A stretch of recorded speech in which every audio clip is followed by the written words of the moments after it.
최희식 국민대학교 교수님이신데 국민대학교 일본학 연구소 소장, 국민대학교 일본학 연구소 소장을 맡고 계십니다. 학위는 서울대학교에서 학부과정을 마치셨고요. 일본 게이오 대학에서 정치학 박사학위를 취득하셨습니다. 게이오 대학은 한국말로 아마 한자로는 경영대학이라고 할 텐데요. 와세다 대학과 함께 일본에서 유명한 사립대학으로 제가 알고 있습니다. 이런 이야기 해도 되는지 모르겠습니다만 우리나라의 연대 고대 사립대학이 유명한 것처럼 일본에서는 이 와세다와 게이오와 와세다 대학이 유명한 걸로 그렇게 알고 있습니다. 유명한 사립대학인데요. 오늘 우리 최희식 교수님 모시고 좋은 강의 듣도록 하겠습니다. 최 교수님 말씀드렸던 대로 강의 시간은 25분 내지 30분 동안에 다 끝내주시는 것입니다. 아시고 계시죠? 네. 자, 그러면 우리 최희식 교수님 박수로 맞이하겠습니다. 감사합니다. 감사합니다. 네. 네. 소개받은 최희식 교수입니다. 제가 올해 감기는 좀 특이하더라고요. 제가 벌써 3번째 감기가 들었는데, 감기가 오래 갈 뿐만 아니라 반복이 되더라고요. 그래서 제가 지금 목이 좀 많이 감겨 있는 상황이어가지고, 좀 듣는 분들 입장에서는 약간은 거북하실 수도 있겠다는 생각이 드는데, 아무튼 양해 부탁드리도록 하겠습니다. 소개받은 대로 저는 일본 게이오 대학에서 공부를 했고요. 2008년에 귀국을 해서 지금까지 2010년부터는 이제 국민대학에서 재직을 하고 있고요. 지금까지 계속 일본 정치 외교 그리고 한일 관계를 지속적으로 연구를 해오고 있습니다. 오늘은 말씀 주신 대로 공유를 먼저 하고 하겠습니다.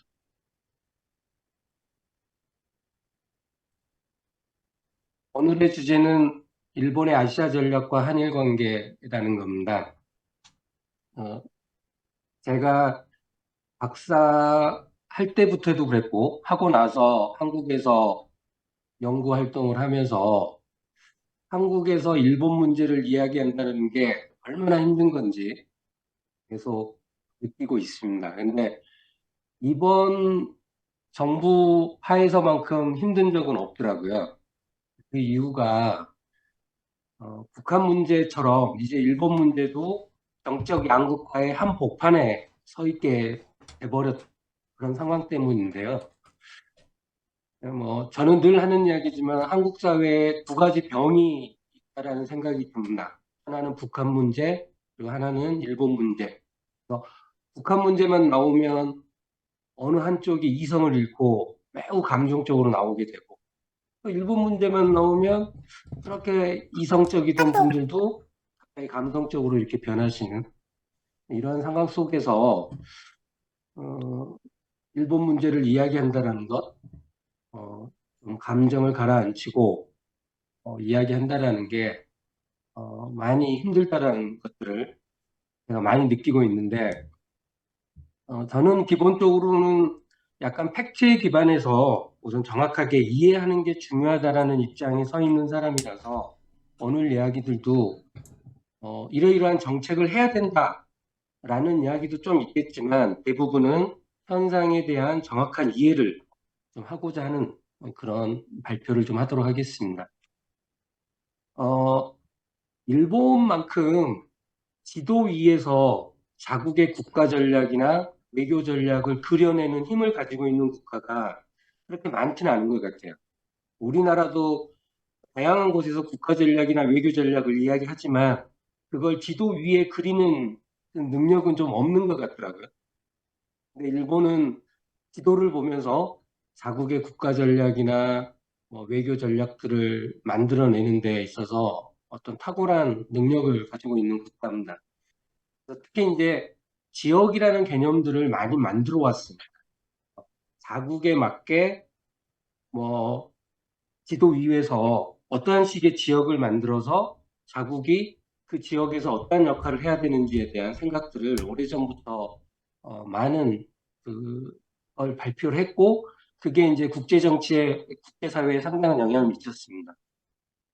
그러니까 일본이 처음으로 내세웠던 지역은 아시아 태평양이라는 개념이었습니다. 근데 그 이전까지는 아시아 태평양이라는 개념이 없었습니다. 아시아라는 건 있었고 태평양이라는 건 있었지만 이 아시아와 태평양을 한꺼번에 포괄하려고 하는 그 지역 개념은 없었는데 이제 일본이 개발한 거죠. 아시아 태평양이라는 그 단어를. 그러면서 그 속에서 이제 일본이 어떤 역할을 하려고 그랬었냐면 아시아 하면 이제 개발도상국이었던 거잖아요. 예전에는. 태평양 하면 선진국가들. 그리고 또 아시아 하면 대륙 국가들이 연상이 되는 거죠. 공산국가. 그다음에 해양 국가들은 대체적으로 민주주의 국가였고. 그래서 일본이 이들 사이에 중개 역할을 해서 국제 정치의 어떤 평화를 만들어내겠다. 뭐 이런 식의 전략들을 구사한 거죠. 그래서 아시아 태평양이라는 지역 개념을 만들어내고 이 지역 개념에 입각해서 여러 가지 국제기구를 만드는 데 있어서 선도적인 노력을 했고 그 결과 아시아 태평양이라는 게 이제 국제사회에서 시민권을 갖는 단어가 됐던 거죠. 그래서 이렇게 이제 아시아 태평양이라는 단어를 만들어낸 계기는 일본이란 나라가 뭐 아시아 국가 중에서 유일하게 민주주의와 선진국을 달성했던 국가. 지금은 이제 한국도 여기에 포함이 돼 있지만 60년대, 70년대, 80년대만 해도 유일하게 근대화에 성공한 아시아 국가였기 때문에 일종의 변경 국가인 거죠. 경계에 서 있는 국가였고 이런 자기 인식을 바탕으로 아시아 태평양이라는 지역 개념 속에서 자기가 가지고 있던 경험들을 활용해서 어, 번영과 자유를 평화를 확대시키겠다라는 그런 구상을 가졌던 거죠. 그 다음에 이제 지금은 뭐 평화헌법을 개정하려고는 하고는 있지만 최소한 2000년대까지만 해도 평화국가로서의 자기 인식이 아주 강했기 때문에 평화국가로서 공산주의와 민주주의 대립이라는 이 구도를 약화시키기 위해서 노력하겠다라는 그러한 그 전략도 이 아시아 태평양이라는 지역 개념 속에 포함되어 있었던 거죠. 그래서 이제 개방적 지역주의라는 말도 쓰기도 했고요. 어떻게 보면 아시아 태평양이라는 그 지역 개념 속에서 일본은 그 경계국가로서의 자기 역할을 다하려고 했다. 그런 거죠. 한 가지 좀 더 그, 상가를 좀 하자면 이러한 그 경계국가로서의 자기 인식이 좋은 측면으로만 발현되지는 않는 거죠. 그래서 여러분들이 잘 아다시피 타라노이라는 개념들이 있는 거잖아요. 제가 나온 베이오 대학을 창설했던 후쿠자와 유키치가 타라론이라는 걸 말했는데 그건 바로 변경국가로서의 자기 이미지를 가지고 오히려 아시아를 지배하는 쪽으로 가는 그런 식의 국가 전략을 펼쳤었다면 어, 전쟁에서 지고 나서 평화헌법 체제 하에서는 오히려 그런 변경국가로서의 자기 이미지를 가지고 긍정적인 역할을 하려고 노력했던 그런 대표적인 사례로 보시면 되겠습니다. 근데 이게 이제 2010년대에 들어서는 인도태평양이라는 단어로 바뀝니다.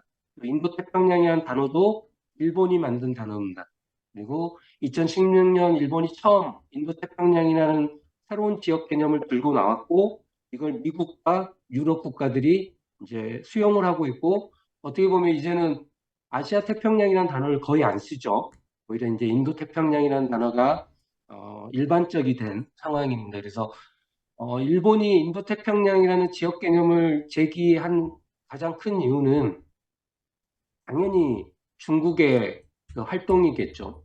그래서 중국이 아프리카나 라틴 아메리카 같은데 그 이전까지 유럽이나 미국이나 일본이 소홀히 여겼던 대륙에 대한 진출을 매우 강화하게 됨에 따라서 거기에 대응하는 전략들을 구상을 해내야 되는 건데 그래서 이제 들고 나온 게 인도태평양입니다. 그래서 인도양 옆에 보면 아프리카가 있는 거거든요. 그래서 사실 인도태평양 전략의 가장 그 중요한 축 중에 하나가 아프리카 대륙이기도 합니다. 우리가 지금 잘 그거에 대해서 민감하게 받아들이진 않고 있지만 그다음에 이제 인도태평양에 있어서는 아시아 태평양과 좀 다르게 기본적 가치를 중시 여기는 겁니다. 그래서 항행의 자유, 법의 지배, 자유무역, 그다음에 뭐 규칙에 기반한 국제 질서.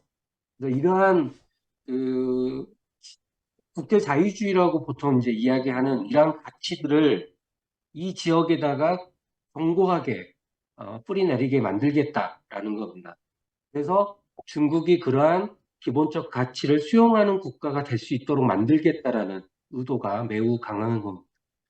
그래서 아시아 태평양은 반면에 그 공산국가와 민주국가 사이에 교량 역할을 하겠다는 식의 접근이었다면 인도 태평양은 그 태평양 지역들이 가지고 있는 기본적인 가치를 그렇지 못한 국가들이 수용하게끔 만들겠다라는 그런 측면들이 매우 강한 거죠. 이러한 생각에만 찬동을 한다면 뭐 중국도 러시아도 어떠한 공산국가라도 여기에 참여할 수 있다. 뭐 이런 식의 이제 약간의 그 생각의 변화들이 좀 있는 거죠. 근데 이게 반드시 중국만을 의식한 건 아닙니다. 두 번째 의식하고 있는 나라는 미국입니다. 왜냐하면 그 인도 태평양이라는 지역 개념을 제시했던 그 시대적 배경이 트럼프의 대두하고도 걸쳐 있었기 때문에 일본의 입장에서는 미국이라는 나라가 언제까지 국제 자유주의를 견지하면서 지금까지 해왔던 모습대로 민주주의와 자유무역 이런 것들을 언제까지 견지할 수 있을 거냐. 트럼프 같은 경우는 자유무역을 사실상 부정한 거잖아요. 오직 미국의 국익만을 추구했던 거고, 그리고 그러다 보니까 어떨 때는 민주주의라는 가치에서도 후퇴하는 그런 모습들을 보였었거든요. 그래서 인도 태평양이라는 이 지역에 국제 자유주의적인 가치관을 확고하게 뿌리내리게 만들므로써 미국이라는 나라가 혹시 자국 우선주의로 빠지더라도 그 미국을 커미트먼트 하게끔 만들어내는 지역 질서를 만들 필요가 있겠다라는 문제의식에서 인도 태평양이라는 지역 개념을 들고 나오는 거죠. 우리가 보통은 인도 태평양은 중국을 의식해서 나온 개념이다라고 생각하고 있는데 실제 일본인의 머릿속에서는 미국 문제도 되게 머리 아프게 자리 잡고 있다는 그 이야기는 또 뒤에서 나오기 때문에 자세하게 하도록 하겠습니다. 그렇다면 이제 일본의 아시아 전략은 어떻게 했느냐라고 봤을 때 제가 늘 말하는 거지만 외교와 안보가 분리되어 있는 상황입니다. 그래서 뭐 여러분도 잘 아시다시피 안보라고 하는 건 국방이고 군사 이런 거잖아요. 이건 기본적 논리는 최악의 상황을 회피하는 겁니다. 단 1%의 가능성만 있더라도 침략의 단 1%의 가능성만 있더라도 전쟁을 염두하고 국방력을 정비하는 게 안보의 기본 논리인 겁니다. 군인들의 논리인 거죠. 군인들은 0.0001%의 전쟁의 가능성이 있더라도 거기에 대응을 해서 국가의 안전, 안보를 유지하는 게 안보의 논리거든요. 근데 지금 이제 일본의 상황이 어떻게 변했냐면 산카쿠 분쟁이 자꾸 일어난다는 거죠. 예전에는 상당히 잘 관리되었던 지역인데 지금 이 산카쿠를 둘러싸고 자꾸 중국의 함정이 시비에 안에 들어오게 되고 이러다 보면 분쟁이 일어날 가능성들이 조금씩 늘어나고 있다는 거예요. 그래서 이제 그레이존이라는 단어를 쓰는데 그레이존이라는 건 뭐냐면 전면적인 전쟁이 일어나는 것도 아니지만 그렇다고 안정적인 평화가 유지된 것도 아닌 그래서 국지적인 무력 충돌이 충분하게 일어날 수 있는 가능성이 있는 지역 이걸 이제 그레이존이라고 하거든요. 그러니까 센카쿠가 이제 그레이존이 된 거죠. 센카쿠를 가지고 일본과 중국이 전면 전쟁을 한다는 건 사실상 가능성이 없는 거죠. 하지만 그 뭐랄까요 자국의 영토라고 서로 주장하고 있기 때문에 우발적인 충돌은 충분히 가능하고 만약에 그 우발적 충돌을 매니지먼트하지 못한다면 전면적인 전쟁으로도 갈 수 있는 상황 이런 상황이기 때문에 일본은 전쟁을 이제 의식하지 않을 수 없는 그래서 이제 그걸 전장 의식이라고 부르기도 하는데 그러다 보니까 이제 미일 동맹을 일체화해야 되는 거죠. 전쟁을 하기 쉽게 만들어야 되는 거죠. 집단적 자위권을 인정받고 뭐 동맹 조정 메커니즘이라고 해가지고 한미연합사령부라고 생각하시면 됩니다. 한미연합사령부 같은 경우는 주한미군과 한국군의 통치를 일괄적으로 하는 사령부잖아요. 그것처럼 미일동맹도 동맹조정 메커니즘이라는 이름 하에 공동작전을 만들고 하는, 그다음에 공동 경영을 하는 곳이죠. 한마디로 말해서. 그 제도를 만들었습니다. 그다음에 이제 전장국가가 됐으니까 국방력을 강화하려고 하겠죠. 그래서 해병대, 그다음에 멀리 떨어져 있는 섬의 관리, 이건 이제 삼각구 같은 데를 말하는 거겠죠. 그다음에 예전에는 수비 위주의 무력을 정비했다면 이제 전쟁의 가능성들이 있기 때문에 공격도 가능한 무력을 정비하지 않을 수 없는, 그게 이제 또 방병 능력의 도입, 그다음에 국방력도 국방비도 GDP 2%까지 증액. 지금은 1%만 쓰고 있거든요. 그다음에 이제 이러한 것들을 매끄럽게 하기 위해서는 평화헌법의 제약을 걷어내야 되기 때문에 평화헌법을 또 개정하려고 노력을 하고 있는 거죠. 이것만 봐서는 일본은 미국과 하나가 돼서 중국을 견제하려고 한다라는 모습들이 먼저 떠오를 겁니다. 하지만 제가 외교와 안보가 분리됐다고 말을 하는 게, 외교는 다른 논리가 작동이 되거든요. 외교는 주어진 상황에서 최선을 추구하는 게 외교의 기본적 논리입니다. 그래서 군인과 외교관은 전혀 다른 논리 속에서 움직이는 거죠. 외교관은 뭐 예를 들어서 우리가 대북 정책을 필 때는 외교적 관점에서 대북 정책을 피는 거잖아요. 북한과 최대한 평화 공존을 하기 위해서 외교를 하는 거잖아요. 그래서 지금의 상황에서 최선을 추구하는 게 기본적으로 외교의 논리거든요. 그래서 여러분들이 아시다시피 일본이 미국하고 한편이 돼서 중국을 견제하려고 한다라는 이미지는 여기서는 깨지게 되는 거죠.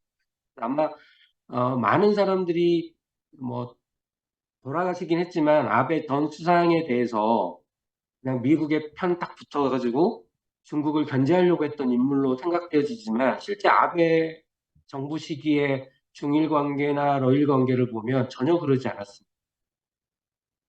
이때 당시 문재인 정부가 한국 정부였었는데, 문재인 정부는 한 번도 중국의 일대일로를 칭찬한 적이 없습니다. 왜냐하면 미국을 의식해야 되기 때문에.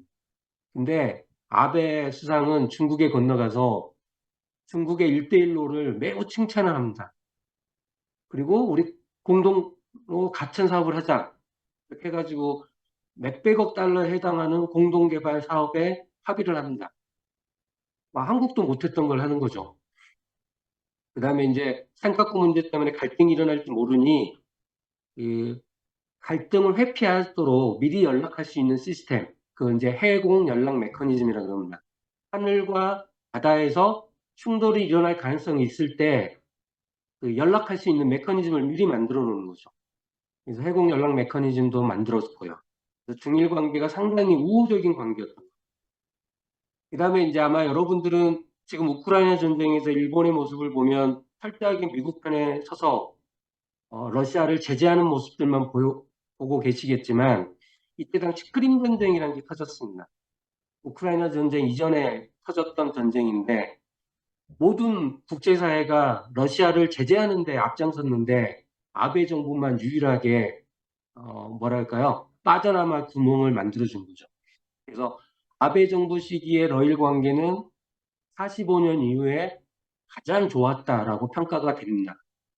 국제사회는 오히려 푸틴을 제재하고 러시아를 제재하는 쪽에 있었지만, 아베는 오히려 푸틴과의 대화를 되게 많이 했고 가장 많은 정상회담을 했었을 때입니다.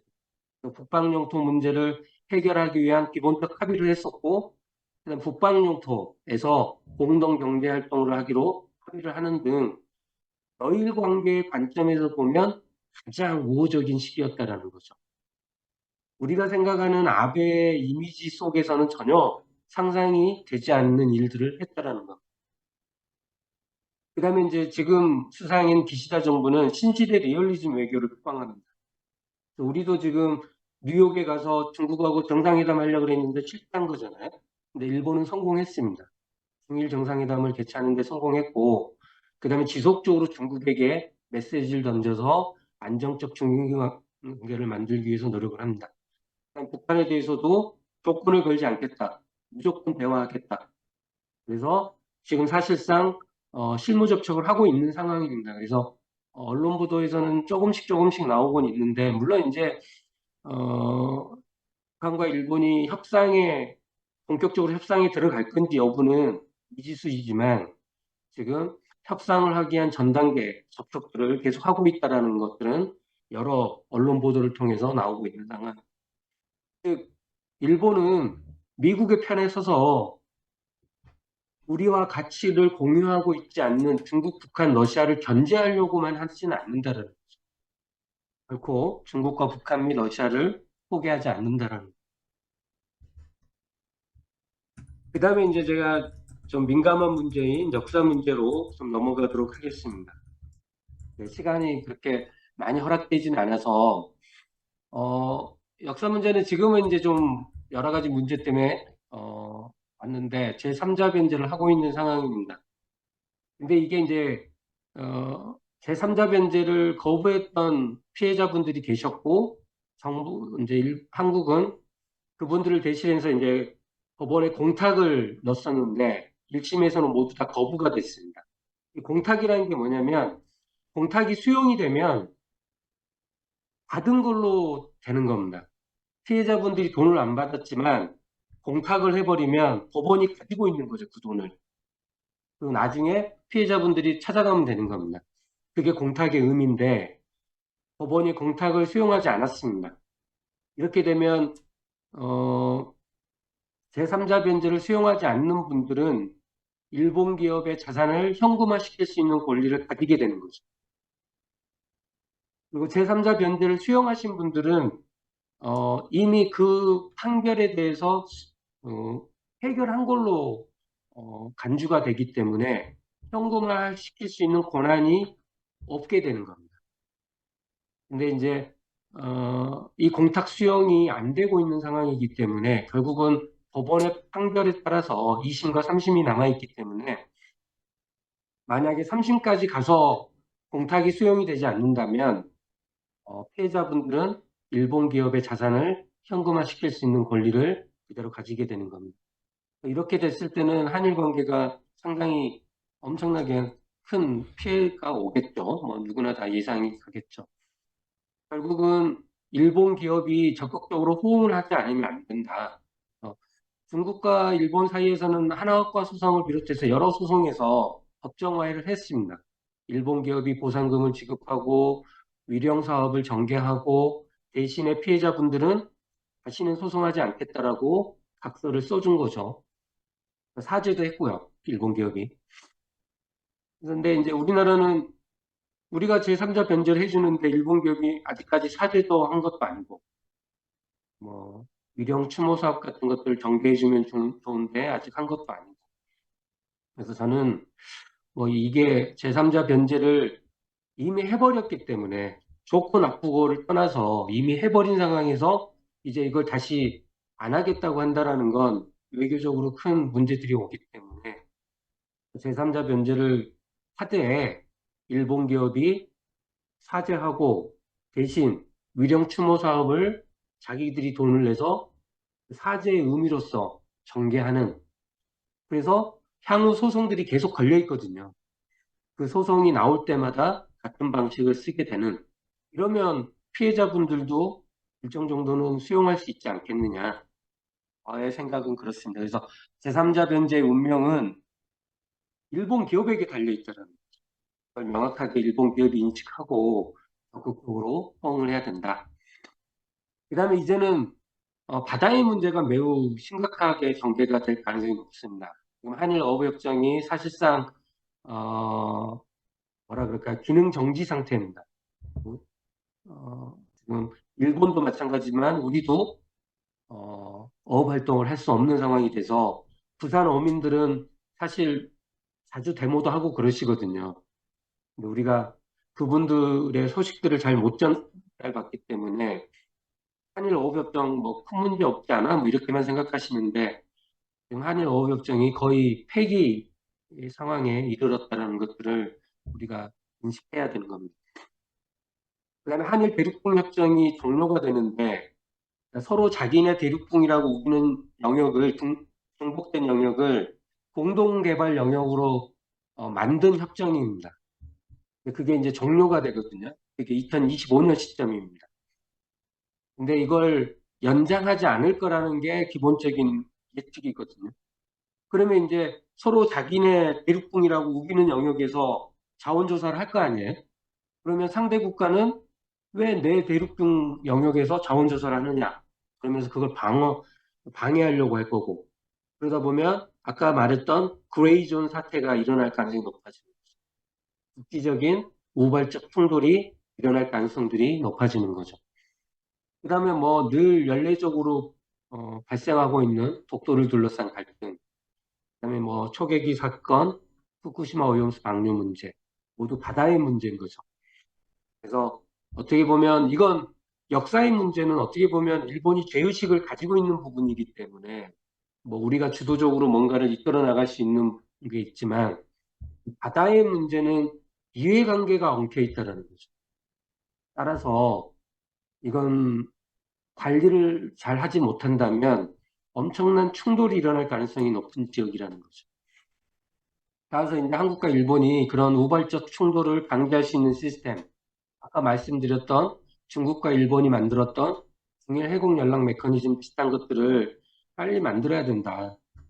게 저의 기본적인 생각입니다. 그래서 한일 해양협력 시스템을 구축해서 그 속에서 우발적 충돌 방지 시스템을 만들고 그다음에 대륙붕을 서로 자기네 땅이라고 우기니까 뭐 방법이 없는 거잖아요. 공동 개발하는 방법들을 계속 찾아가고 그다음에 오염수 같은 경우는 이미 뭐 방류가 돼버린 상황이기 때문에 한국과 일본 그리고 뭐 중국까지 포함해서 대만까지도 포함해서 오염수들을 모니터링하고 관리를 해야 될 그런 상황들이 있지 않겠느냐는 생각합니다. 그다음에 이제 안보 문제로 나가면 한미일 안보 협력이라는 게 이제 한미 동맹과 미일 동맹의 연계성을 강화하는 걸 의미하는 거죠. 아까 말씀드렸듯이 일본이 senkaku를 둘러싸고 전쟁이 일어날지 모른다라는 생각을 가지고 있기 때문에 이제 일체화되어 가는 거죠, 동맹이. 한미 동맹은 일체화된 동맹입니다. 한미 연합사령부에 작전권이 가 있고 그래서 전쟁이 나면 주한미군과 한국군은 하나가 돼서 싸울 수 있는 구조가 된 거죠. 그래서 이제 일본도 그렇게 이제 변해가고 있는 거죠. 아까 말씀드렸던 동맹 조정 메커니즘을 만들었고 반격 능력을 도입했지만 사실은 미국의 전략 자산을 공유하지 않으면 이게 불가능한 거거든요. 이 말은 자위대와 주일미군이 하나가 되지 않으면 반격 능력은 사실상 발휘할 수 없다라는 겁니다. 그다음에 한미동맹 같은 경우는 전치장벽권 환수 문제로 약간 그 문제가 생겼던 거죠. 왜냐하면 전치장벽권이 한국으로 이양되면 미국은 절대 우리말을 안 들을 거기 때문에 한미연합사령부가 해체될 수밖에 없거든요. 그렇기 때문에 이제 그 주한미군과 한국군이 병렬적으로 존재할 수밖에 없게 되는 현상들이 일어나게 되는데 윤석열 정부 출범하면서부터는 전작권 환수 문제는 이제 논의가 중단된 상황입니다. 그래서 사실은 미국이 강력한 의지만 만들어낸다면 한미동맹과 미일동맹의 연계성은 높아질 수밖에 없는 그런 상황들인 거죠. 그다음 두 번째는 확장 억제 논의들이 한미동맹과 미일동맹 사이에 각각 존재한다는 겁니다. 그래서 한미동맹 차원에서 확장 억제를 논의하고 있고 미일동맹 차원에서도 확장 억제를 논의하고 있는데 지금은 한미일 3국이 그냥 같이 모여가지고 확장 억제 대화체를 구성하자는 논의까지도 나오고 있다는 겁니다. 그 다음에 아직까지 논의는 안 나왔지만 한미동맹과 미일동맹의 연계성이 높아지면 높아질수록 나타날 수밖에 없는 게 주변 사태에 있어서의 한국군의 역할 문제가 반드시 대두될 수밖에 없다는 겁니다. 미일 동맹에는 이미 이게 존재합니다. 그래서 일본의 주변 사태, 즉 대만에서 전쟁이 나거나 한반도에서 전쟁이 날 경우 가이드라인을 만들어 놨거든요. 그러니까 미국과 자위대 간의 역할 분담에 관한 그 가이드라인이 존재합니다. 그래서 주변에서 전쟁이 날 때 일본은 어떤 역할을 해야 되는지가 정확하게 규정이 돼 있습니다. 근데 한미동맹에서는 그게 규정이 안 돼 있거든요. 만약에 한미일 안보협력이 더 높은 수준으로 발전하게 된다면 이제는 한미동맹에서 한국 주변에서 전쟁이 났을 때 한국군은 무슨 역할을 해야 되는지에 대한 논의가 본격화될 수밖에 없는 뭐 그런 상황이라는 거죠. 그래서 그걸 가이드라인이라고 그러는데 2015년에 이미 가이드라인이 개정이 돼서 이건 이제 미일 동맹에서의 가이드라인이면 중요 영향사태와 전리위기 사태로 구분이 되어 있고 이게 발생했을 때 미군은 어떤 역할을 하고 자위대는 어떠한 역할을 해야 되는지가 매우 자세하게 기술이 되어 있습니다.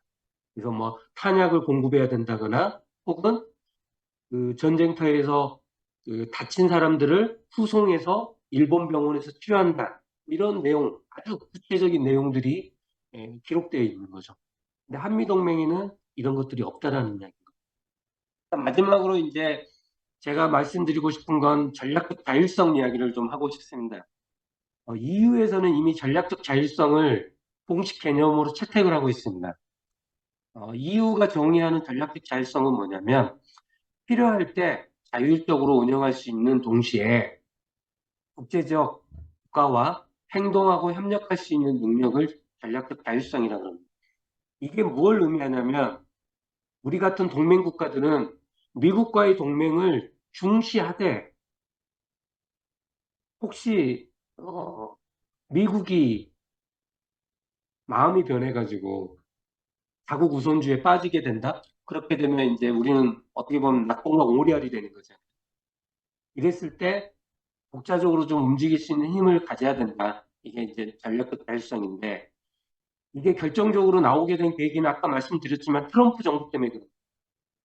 옛날에 미국은 국제 평화를 유지하기 위해서 피도 흘리고 자유무역을 유지하기 위해서 자국의 경제를 일정 정도 희생도 시켜주고 민주주의를 확대하기 위해서 독재 국가에게 어느 정도 압력도 놓는 그런 역할을 했었는데 트럼프의 미국이 되고 나서 우리가 알던 미국이 아니었다라는 걸 우리가 좀 알게 되는 거죠. 그래서 국제 자유주의로부터 후퇴하게 됐고 자국 우선주의에 빠져서 동맹국들과 갈등을 빚었고 그다음에 그 민주주의 국가들의 연대에 대해서도 소홀히 했고 그러다 보니 동맹 국가들은 자기 나름대로의 전략적 자율성을 추구한 거죠. 그래서 제가 아베 정부 이야기를 했었던 거죠. 아베 정부 때 오히려 중국과 러시아와의 관계가 매우 좋았다라는 거죠. 근데 이제 바이든의 미국이 되면서는 다시 예전의 미국의 모습이 회복이 되면서 동맹국들은 이제 민주국가들과의 연대를 강화하는 쪽으로 방향을 틀긴 했습니다. 하지만 뭐 이 자리에 계시는 모든 분들도 알고 계시다시피 내년 대선에서 트럼프 2.0 시대가 다시 도래할지도 모른다라는 이야기들을 하고 있는 거잖아요.